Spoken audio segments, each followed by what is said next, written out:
Ya belum sehat. Belum sehat. Kalau telinga kita masih mendengar terus sakit, berarti telinga kita belum sehat.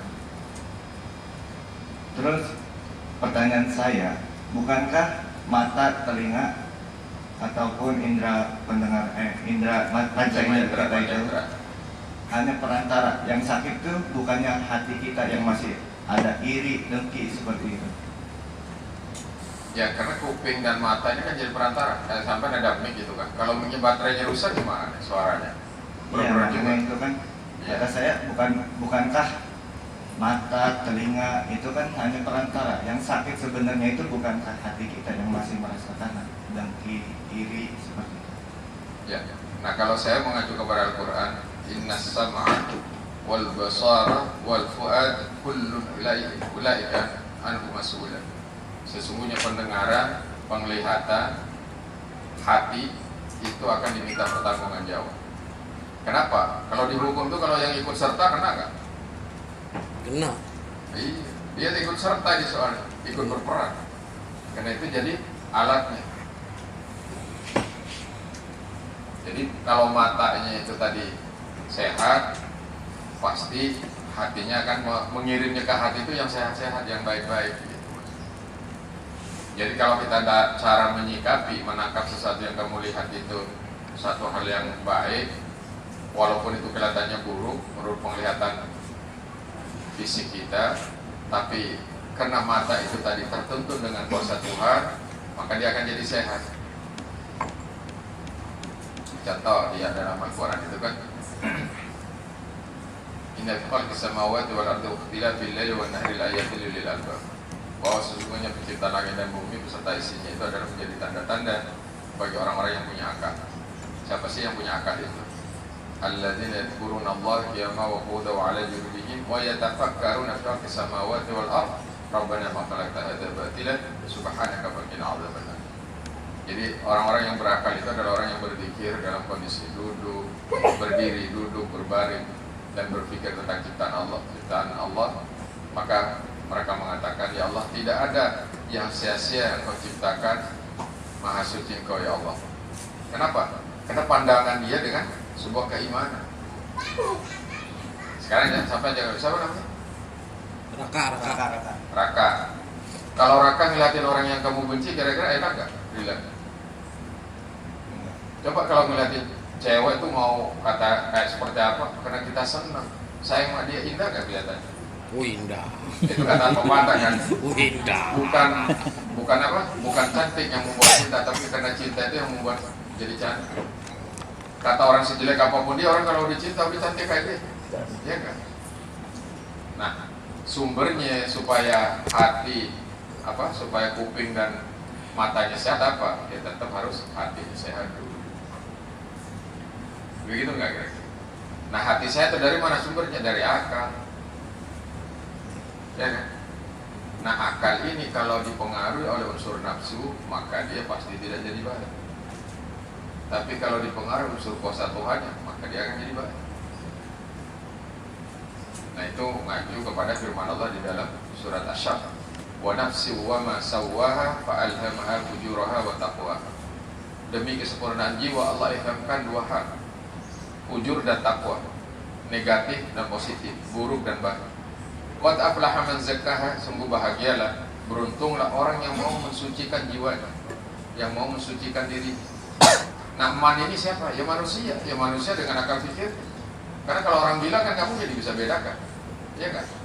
Maka orang gila itu walaupun makanan busuk, dia indah aja dia makan. Karena akal dia udah nggak menilai di situ. Begitu nggak kira-kira? Artinya apa? Penglihatan dan pendengaran ini jadi sehat kalau akal pikiran kita juga sehat. Akal pikir kita ini sehat, berarti hatinya juga sehat. Nah, hati bisa sehat karena jiwanya sehat, karena jiwa sebagai komandan. Itu yang Allah sampaikan tadi, wa nafsi wa masawwaha. Maka qad aflaha man zakkaha, sungguh bahagialah, beruntunglah orang yang mau mensucikan jiwa. Karena jiwa ini sebagai komandan dalam hidup ini, itu yang harus dijaga. Kenapa? Inti dari jiwa itu adalah qalbu. Nah, hati ngambil di intinya jiwa, maka sucikan hati. Jadi semuanya itu bersumber kembali kepada hati semua. Maka gunanya iman itu supaya hati itu selalu bersih, terjaga dengan keimanannya, karena rahmat Allah.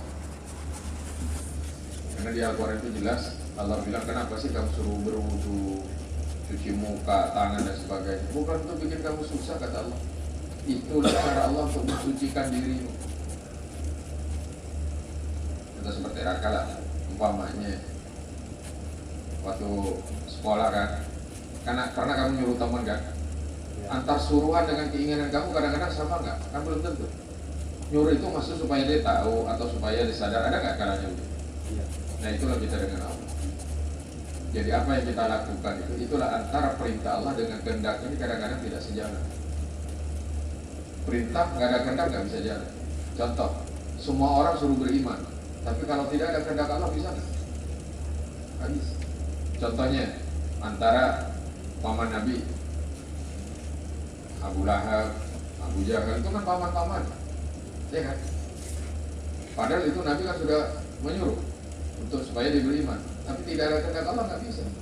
Sementara Abu Bakar ada perintah untuk beriman, karena ada kehendak Allah dia jadi beriman, karena semuanya kembali kepada kehendak. Nah di alam kita pun juga sama. Kenapa untuk mengenal alam kita ini? Supaya kita mengenal kuasa Dia. Setelah kita kenal kuasa Dia, agar kuasa inilah yang merubahkan diri kita. Dengan terubahkannya diri kita ini supaya kita juga mengenal sifat-sifat Allah itu sendiri.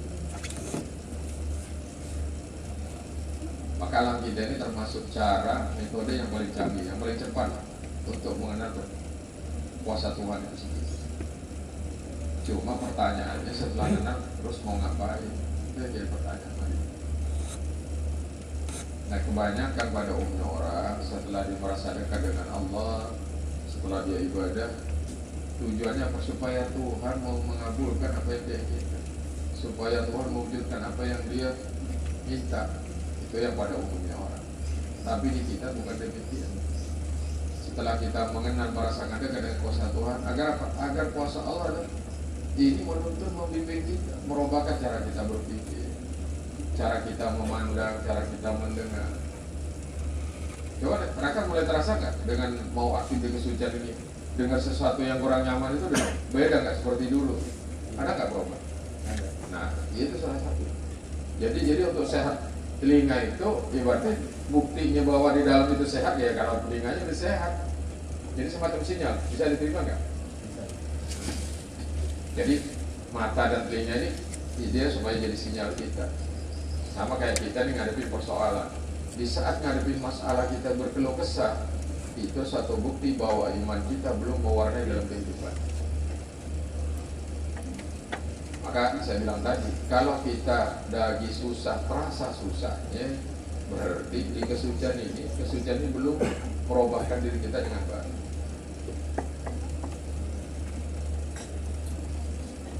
Nah kita dirugikan, merasa rugi, ya kita pun juga berarti belum. Alam kita dirasakan perubahannya dengan baik.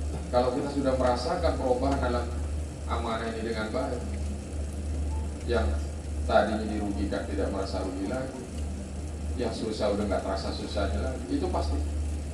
Karena itulah yang saya bilang tadi, firman Allah di Al-Quran, Inna awliya Allah la khaufun alaihim wa lahum yahzanun.